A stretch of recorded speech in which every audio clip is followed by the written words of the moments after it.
আসসালামু আলাইকুম গাইস, কেমন আছেন আপনারা সবাই? আজ আমি আপনাদের সামনে নতুন একটা রান্নার রেসিপি নিয়ে হাজির হলাম। সেটা হচ্ছে পুঁইশাক কুচি কুচি করে ভাজি করা। বাট আমি পুঁইশাকগুলো কুচি কুচি করে কেটে নিয়েছি, আর এখন আমি পুঁইশাকগুলো সিদ্ধ করে নিচ্ছি। প্রথমত পরিমাণ মতো লবণ অ্যাড করেছি, আর এখানে পরিমাণ মতো কিছু লবণ দেওয়ার সাথে মরিচ অ্যাড করছি। বাট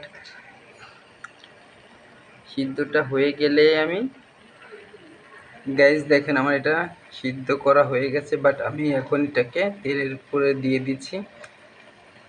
এভাবে আস্তে আস্তে এটাকে করতে হবে যাতে কোনো রকমের বিজলে না হয়। গাইস আমার পুঁইশাক ভাজিটা হয়ে গেছে, দেখেন আমি একটু বিজলি করে নেই, বেশি নাড়াচাড়া দিয়ে না, আস্তে আস্তে করে নাড়াচাড়াটা দিয়েছি।